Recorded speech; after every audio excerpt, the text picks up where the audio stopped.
Life and death, it's all a dance. Talking love and giving chance. Laughs and tears, we're here to share. Join us now, we're always there. Hi, Genna. Hey, Noelle. How are you? I'm fine. How are you? I'm good. I'm Good. good. I'm so very glad that you're good. Same for Are you you. excited for our first guest today? I am so excited and hope we don't blow it. We won't blow it. It'll be great. It'll It'll be be great. fine. You sent her the link, right? No, Did you not?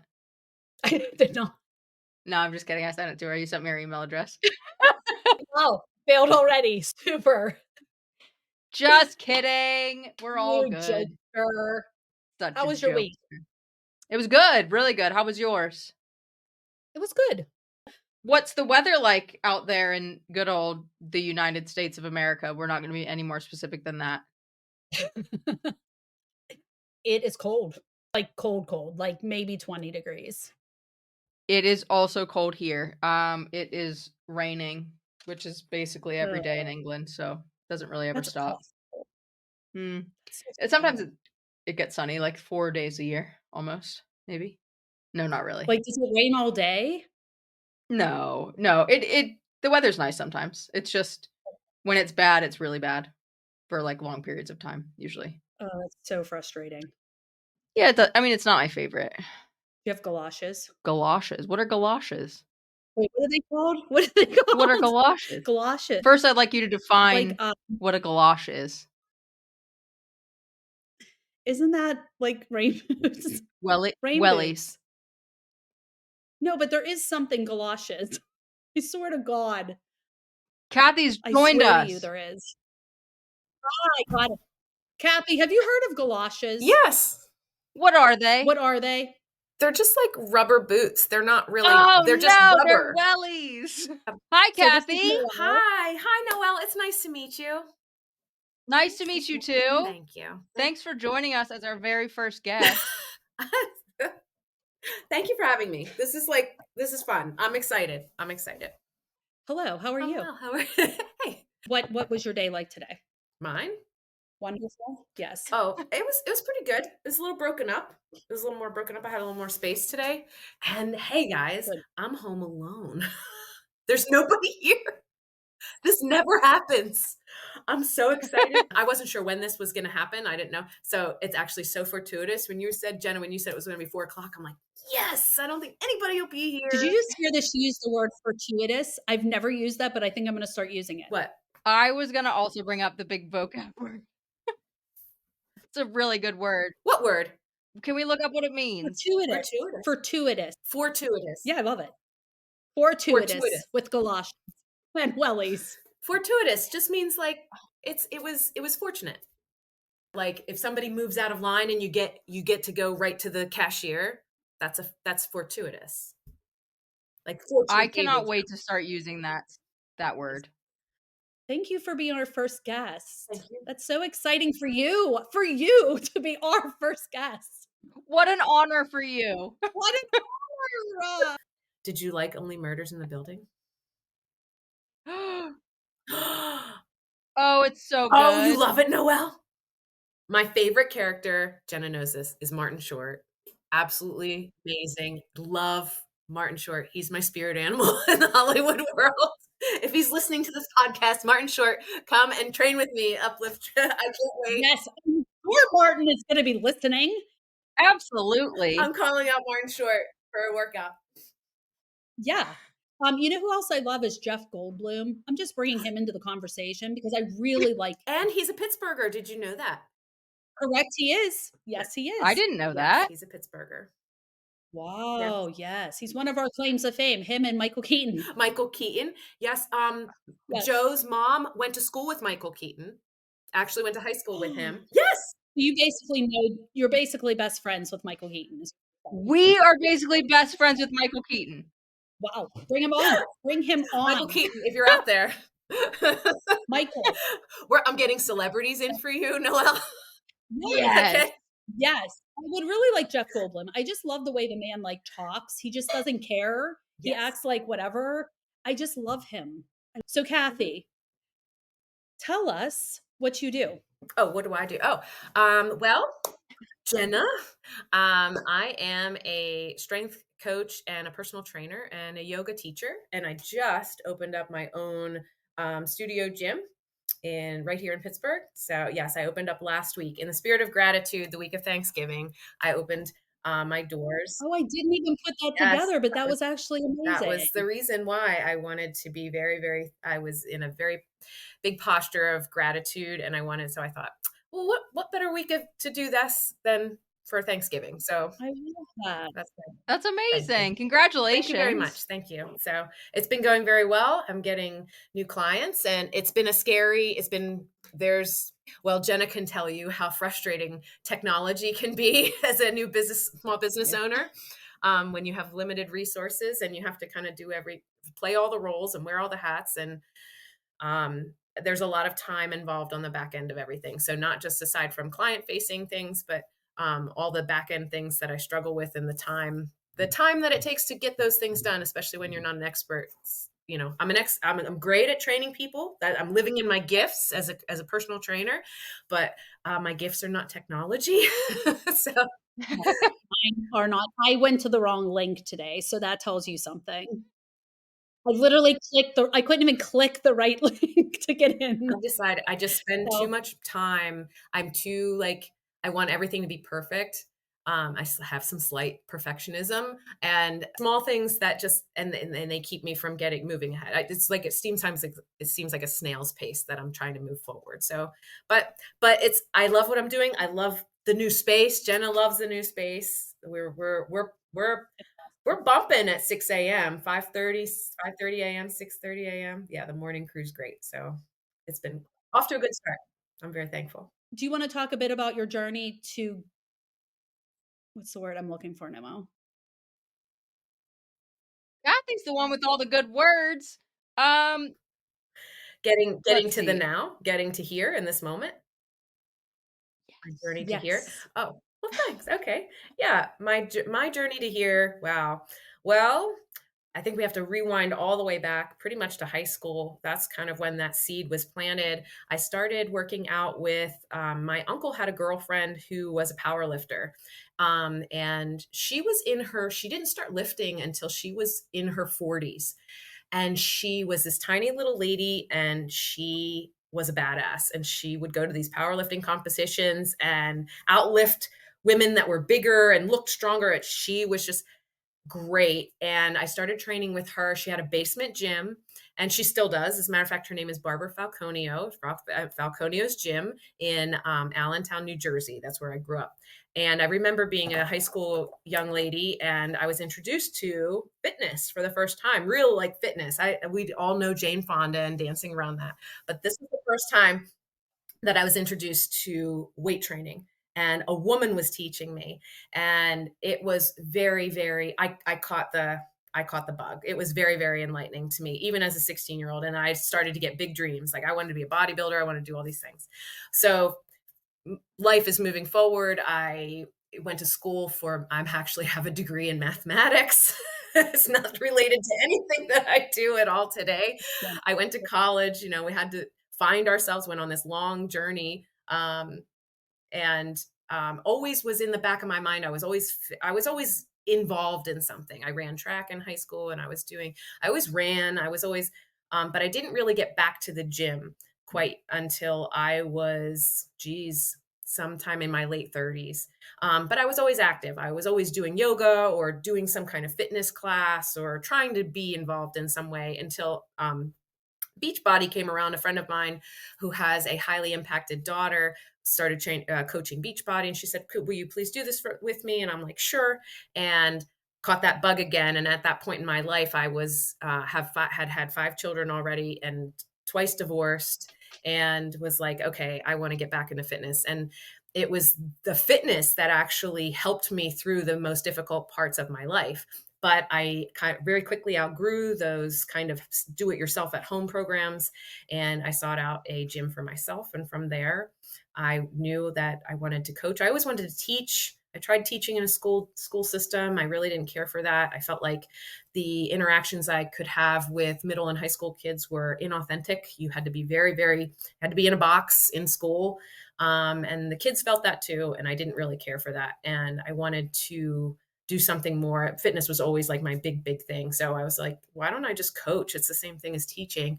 And so I I had no plan B. I basically just struck out on my own, and I met Christian, Christian Hurt, who owns the Hurt Locker, who is my business partner as well. And he saw that I stuck it out for 2 years. I was teaching yoga at the same time and trying to get clients and hustling for 2 years, not making any money, not doing a whole lot, really kind of white knuckling it for a little while. But then I had this opportunity to open the new space, and Christian gave me that opportunity. I'm very thankful for him and the Hurt Locker and that community and their support and their belief in me. And then, of course, my clients, Genna and all of my clients that have come through and have helped me. They've bolstered me to like, no, okay, they've affirmed me. Like, this is where I'm going. This is what I need to be doing. This is my calling. It is truly a vocation for me. And so we've arrived here today. So that was my journey story. I love that. So was it worth jumping into the deep end with no backup plan? That's hard to say. I wish it was easier. I want to say that was, I don't, that's a really hard question. I wish I had more of just a little bit more of a safety net, something more, because I was a single mom at the time, and it was ballsy what I did. It was really, really ballsy, and it made it a little bit harder. But it made me just more determined. So if anything came out of that, I don't know if it's better, but it just, you have no option. Like there was no, oh, well, if this doesn't work out, it was like, my plan B is my plan A. Like this, I'm doing this, I'm committed to this. And I felt that conviction because I felt so called to that. And I wanted to show God how much faith I had. Like it was totally a leap of faith. And I said to him, I don't have a safety net. I don't have a bungee cord. I don't have a parachute. I'm just totally doing this and I'm trusting. And so for me, it was more of a courageous move to. Absolutely. I think everyone at least once in their lives should jump in without a safety net. Like it is terrifying, but it's also Yes, it is. absolutely. And it sounds like in retrospect, obviously, I'm sure along the way there were probably times where you questioned whether or not it was the right thing to do, but it sounds like that's exactly what you're supposed to be doing. Yeah. I know when you frame it like that, it's it touches my heart. Like I'm like, yeah, it was the right thing to do. Absolutely. Like I don't know. I wish like I said, it was definitely, it made it more stressful that I didn't have more resources at my, to back me up. But again, I was just so convicted and I felt so called to that. And like I said, I knew that if I didn't do that with my whole heart and with all of that faith, that maybe something would go wrong actually. So I just was like, this is it. I'm just going to do it. And and really in retrospect too, there's always a plan B. I can always get another job. I could have worked at the Home Depot, or I could go back to accounting or something like that. Like I could have, but in my mind those weren't options, Well, and I imagine too, it makes you an even better trainer to people that are coming in because you have that experience yourself and you're a walking example of somebody that has jumped in and perhaps doubted yourself at times, but has seen your way to the other side. Thank you. And I think the difference, honestly, is that I am fully invested. This isn't something that I'm iffy about. This is truly a calling. This is truly what I feel like my purpose is. And living that every day and walking through the fear of, I don't know if I'm going to have enough to make it work this month, and walking through that and being courageous in the small things every day, which can wear you down, by the way. It can really be very exhausting. But living courageously and living fully, I think people see that.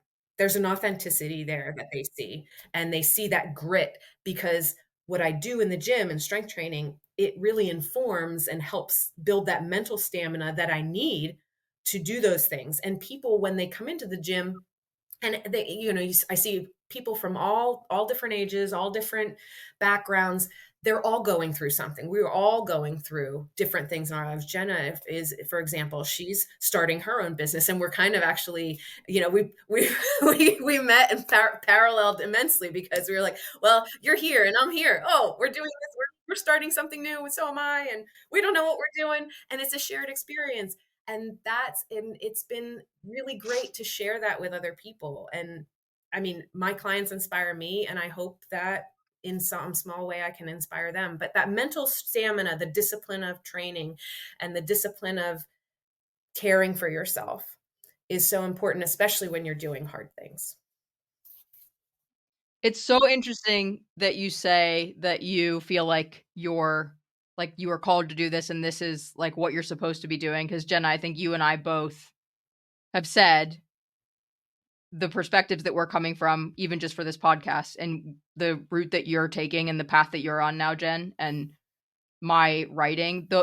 I've always thought that's the only thing I know for sure that I'm supposed to be doing. Everything else, career-wise, has always been like, all right, I like what I do. I like this. I can kind of enjoy it, but it doesn't have that same pull that you're talking about. And so it's interesting that I think the three of us probably are very similar in the fact that we're all at this probably similar points where we feel like we're doing something that matters, and that impacts people in different ways. So I know that Jen and I have discussed kind of feeling the same way. So you're the perfect first guest. Thank you.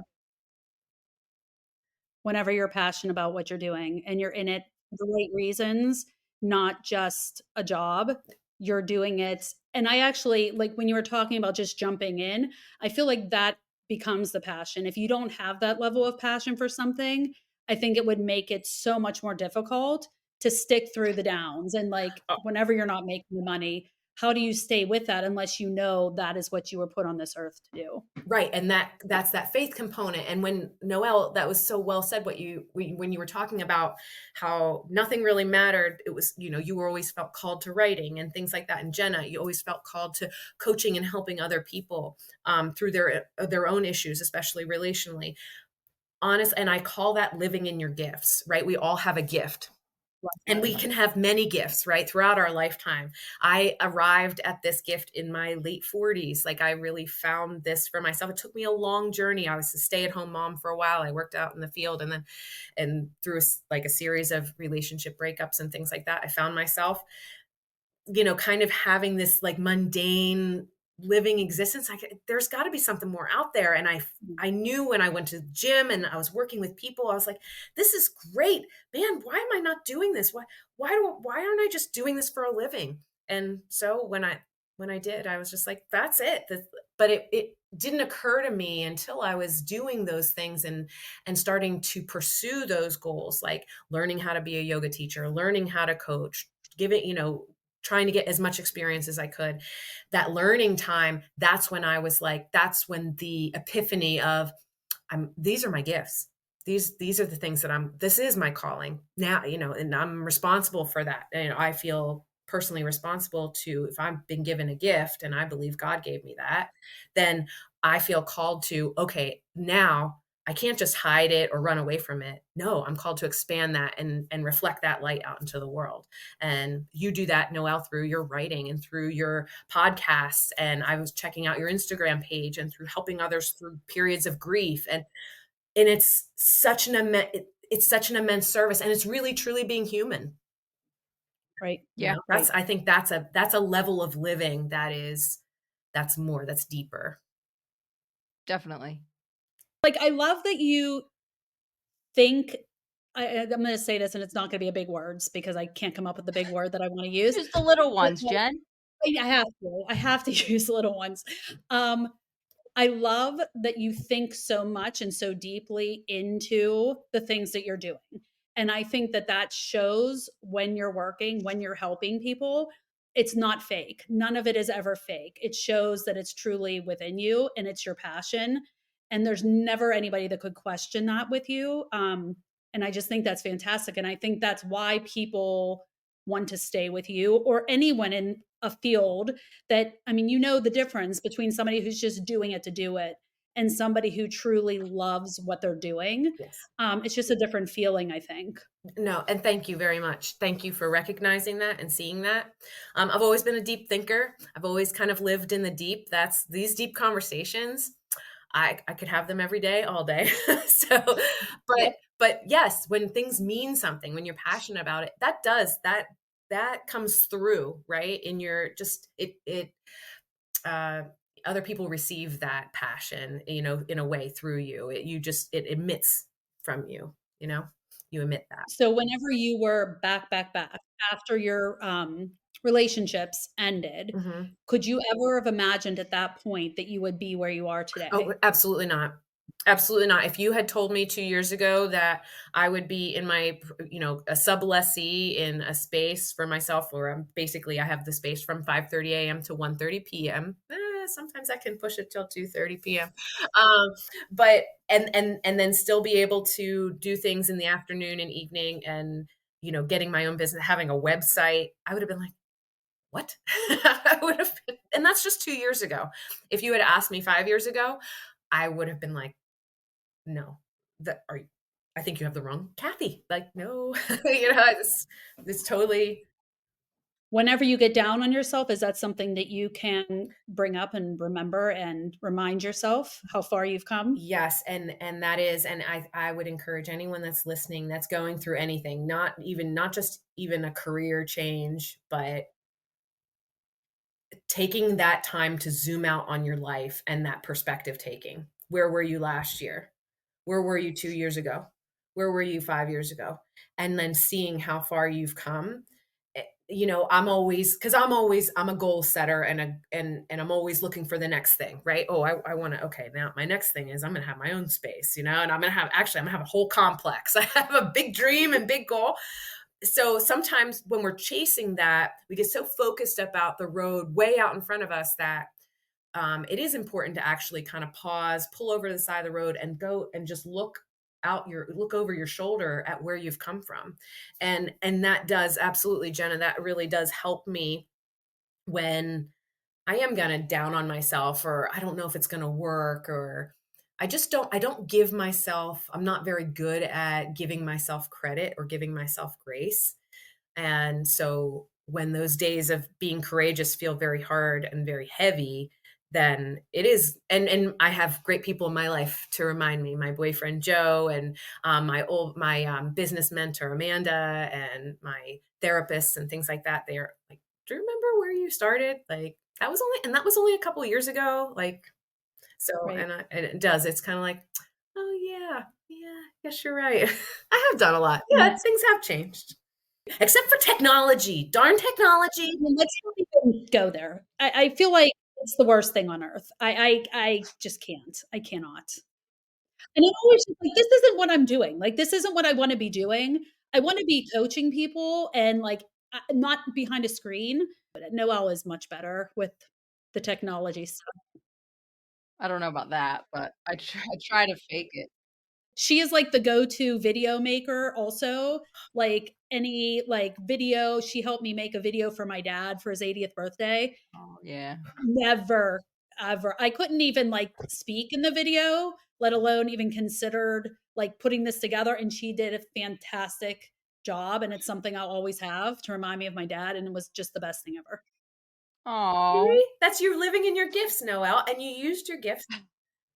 Look how great that was. I love that. thank you. That is so nice. Jen, I was thinking about that recently, that video. Um, Yes. yeah, that's It was crazy. awesome. It was during COVID. So while I wanted to have a huge party for him for his 80th, we couldn't. So I put this video together where I asked so many people to like just to make, let's say happy birthday and leave a little remark. So it just turned out fantastic. There were people from like when he was growing up to like the people he was coaching baseball with when he Oh at my that god. time. It was just fantastic. Oh, that's awesome. What a great gift. Also, during COVID, I was making a lot of slime, so I took some time out of my slime making to do Slime. that. So thank you. I really appreciate you recognizing me taking time away from my other gift. You were a Slimer for a while. You're right. I You was were. sliming. Wait, You were. Paul, tell me about this. I don't know what this is. What is this? Slime. What is it? Like soap? Is it? Oh, it's like boric acid. It's like Elmer's glue shaving cream. You made slime? This was It was Cathy, it was a bad time. It was a bad time. It was COVID. There wasn't a lot going on. as much as COVID was very, very, and we kind of want to forget it, honestly, it was such a transformative thing. It shouldn't be forgotten, but I think we do kind of park it like, oh my gosh. And everyone was making homemade masks and Oh, And yes. slime. And slime. slime. We're making, but really it was actually, it is a great place to, when people became bored, right? When people became like, okay, you know, they had to stay home. They were forced to kind of be very isolated, much more isolated. It really gave birth to a lot of creativity and a lot of Yeah. time to reflect. And that's what I remember in that time was like, I remember being more creative and more, oh, okay. Or I wanted to listen to music more. I actually got to spend more time with myself. And I was glad to do. Yeah, definitely. So, Cathy, Noelle, would you like to ask Cathy the most important question that we have at the end of our episode so that she can participate? All right. So, I recently came across, don't be nervous. I recently came across some viral like tweet or something. I don't remember where I saw it. But it's basically about a glimmer, which is the opposite of a trigger. So it's like something good that happened in your day or something that just sort of made you stop and think, "Oh, that was great," or you know, forced you into a moment of gratitude perhaps. So Jen and I like to end on our own little glimmers. So would you like to go first with your glimmer? Or do you want to think? Or do you want to think? I'd like to think. Think. You think. Okay. You take all the time you Jenna? need. I know what my glimmer is. And I didn't know it until just now, but yesterday, I am not, I know this is going to come to a surprise for everybody everywhere listening. I don't cook. I hate it. I actually hate cooking. Like Michael Keaton is going to be shocked. I'm sorry, Michael and Jeff. Yeah. And who was the other one we knew? Oh, Martin Short, Marty, sorry. But yesterday I made homemade sauce and made baked ziti, and it didn't make me ill. And all who ate it are still alive. We're still alive. Yes, and everybody really liked it. It was really good. So I was very proud of myself for not only like not killing anybody, but also like having the confidence in myself to try to make it, knowing that it could be really bad. So my glimmer, my wife is 20 weeks pregnant, so we had our 20-week scan today, and we went in to talk to the doctor afterward, and the midwife that was in there said, and I will admit the way that it was phrased was a bit confusing. She said to my wife, "Do you have a wee?" As in like, do you have a wee in you? Like to, or like, do you have a sample? Oh, A urine sample? okay. Oh, wait. Okay. Okay. Beth thought she meant a Nintendo Wii. Oh, Yes. wow. I would have too. That's fantastic. Well, yeah. I didn't She was know like, "Wait, what?" she meant by that either at first. And then, so they had to explain to Beth, no, we mean like, did you bring, and Beth's like, "Oh, I'm so glad that I asked because I really thought that you were asking me if I had a Wii." And I was going to say, no, I just have a Nintendo DS. Like, Oh my gosh, that's fantastic. That is honestly the best. Did you know what they meant? Like, did you know? I mean, I don't know what people are saying half the time in this country anyway, so I am always a little bit, little hit or miss, but Amazing. That's great. it was great. That's great. It was Oh, I great. love that so much. Actually, while Noelle was speaking, I did. I was thinking because she was talking about her wife and congratulations on Thank you. your 20 weeks. That's big. Healthy baby. 20 weeks. When's the due date? April 25th. April 25th. So that makes what is that? A Taurus? No, Aries? Aries. Is that Aries? It is a Taurus. Oh, it is a Taurus. Yeah. But when you were talking about your new family, and I have 5 children. I have 1 daughter and then 4 boys, and 3 of them in college, one's in high school, and the others my youngest is in middle school.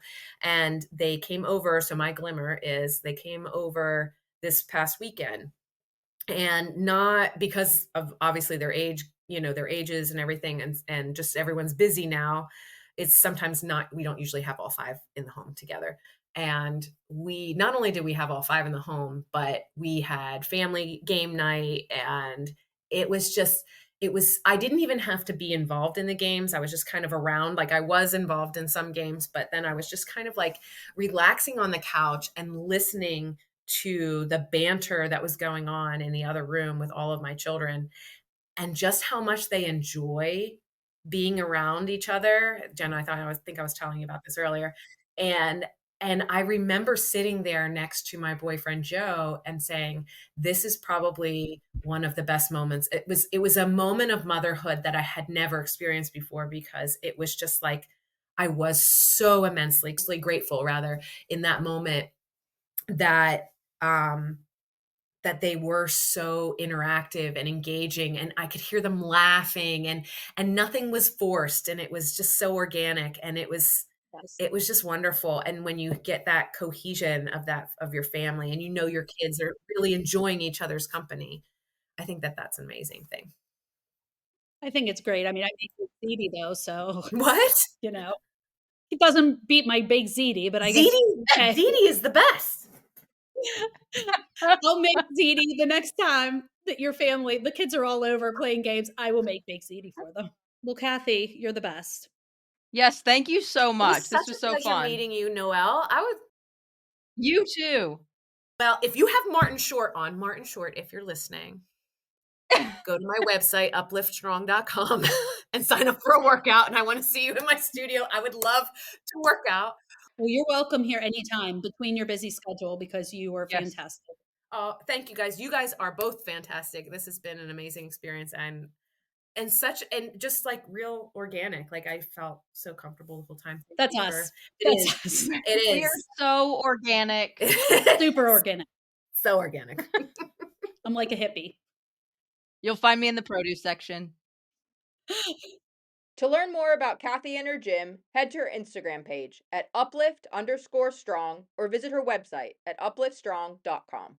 Thank you for tuning in to this episode of the Life and Death podcast. Please be sure to leave us a review and comment to let us know what you thought of the episode. And don't forget to follow us so you never miss an update. You can email us at lifeanddeathpodcast@gmail.com. You'll find Genna on Instagram under the handle Genna Marie Life Coaching, and I, Noelle, can be found at Noelle E. Carlin. Through ups and downs, finding smiles beyond the frowns. Stay with us, we'll light the way. See you next time, bright and gay.